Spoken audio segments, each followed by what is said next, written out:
Hello, my name is Andrea, and look what I found.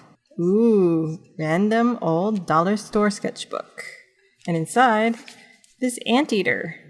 I did this at the zoo in August 2013, and today I'm going to do a watercolor painting starring this guy. Okay, let's go.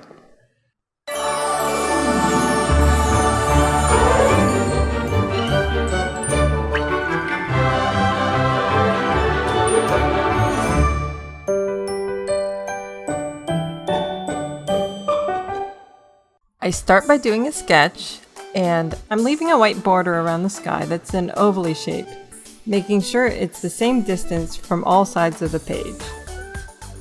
And then I start drawing all my larger shapes.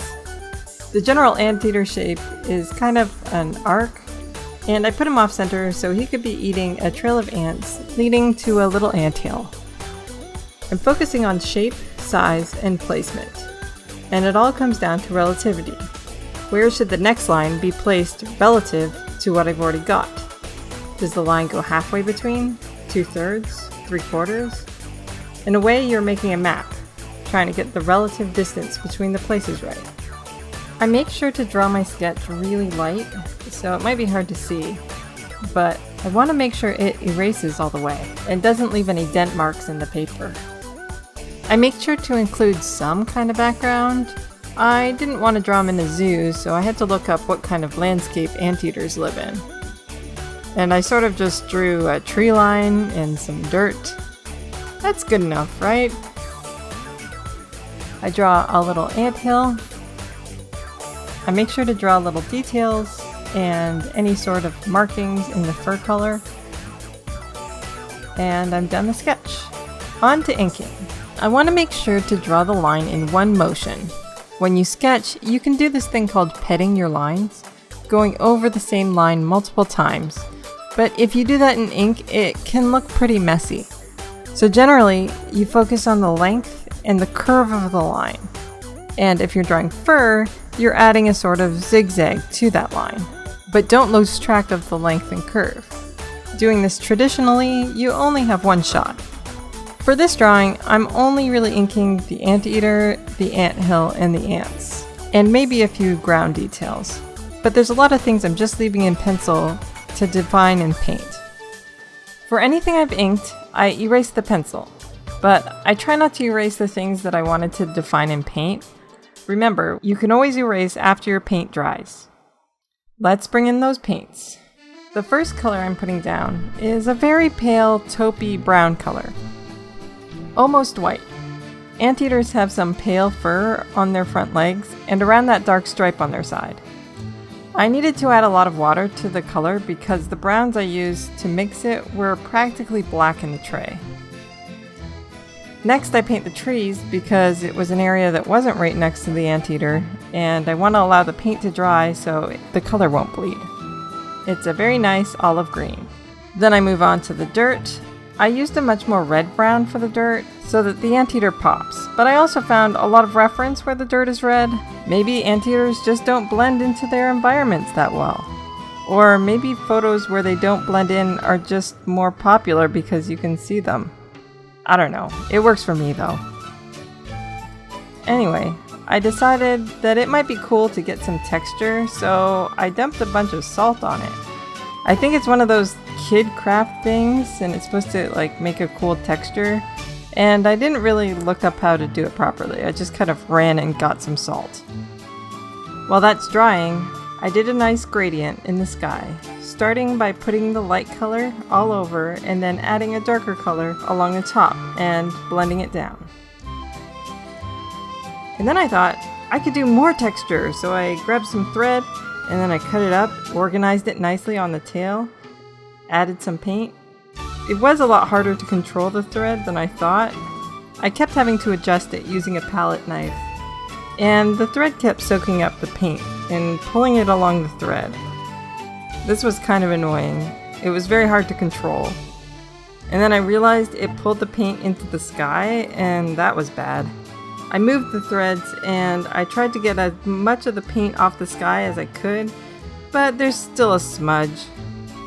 I might as well finish what I started, so I added another thread or two. Was this a good idea? Let's see after it dries. Not really. I probably did something wrong. There was some texture, but it's not really that much, and it's not really that cool. I give it a 3 out of 10. Not worth it. Then again, I wasn't really following any instructions, so I could have been doing it wrong. Anyway, now I just carry on like nothing happened with my second Anteater color. This is his main color, a grayish brown. I make sure to avoid where the light markings are, and then I go in with an even darker color. He's got a very pronounced stripe across his front and onto his side, and a little one on the front of his legs. His back legs also have some darker fur, and I need to avoid some of the lighter markings he has as well. I also paint his nose this color and add some stripes to indicate fur texture. Honestly, this did a much better job of adding texture than the thread and took way less time. I built up the paint to be darker and to emphasize the details on his face, and color in the eye, leaving a tiny highlight. And then there's been something that's been bugging me for a while. I decided that I really needed to rework his tail. For some reason, I drew his tail really small, and the more reference I've looked at, the more I saw anteaters with these huge tails. Some were just as big as their body. So I decided to make it bigger, and hopefully hide that I made this mistake by only really changing the bottom line where it's zigzaggy with fur. I'll have to come back to it, but I don't think it's too noticeable. I do some more work on the tree line. These further away hills are more of a blue-gray green, keeping atmospheric perspective in mind. And I add some texture to the ground because my salt texture didn't work. I'm kind of salty about it. Here I'm trying to lighten some of the trees. I wanted to put more depth by having a layer of bushes in front. I don't know how well it worked. And then while that dries, I add even more detail to the ground, darker speckles. Whatever the salt did is completely hidden now. Just a waste of time. I add some more detail to the Anteater. I thought it could use some yellowish tones in some places, and I do some more work on the tail, trying to hide my mistake. Another pass on the sky to brighten it up, and add some shading to the tree line. In an attempt to hide another one of my mistakes, I added another layer of trees behind the main layer. It actually worked pretty well to get rid of that smudge. I swear half of this is just me trying to fix my mistakes. I play around with some greens, making them a bit brighter, trying to make it look better. Some more detail work on the ground. I decided to use some white, even though technically you aren't supposed to use white with watercolor. You're supposed to avoid areas and leave the white of the paper for the highlights. But I don't know, I didn't leave a bunch of dots on the ground. Masking fluid would have been the way to go, and I don't have any. Oh well. It looks fine, right? A few more final touches on the Anteater, and I sign my name. Now I can erase all that pencil. And I added some hairlines to the tail to hide my mishap better. Anything else? A few more ticks. Okay, I think it's done now.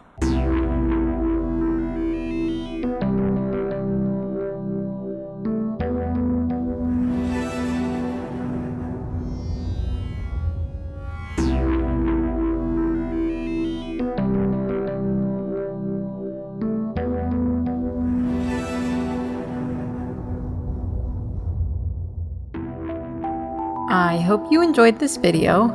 If you did, make sure to like it or leave a comment. And if you want to see more, make sure you hit that subscribe button. Thanks so much for watching, and I'll see you in the next one. Bye!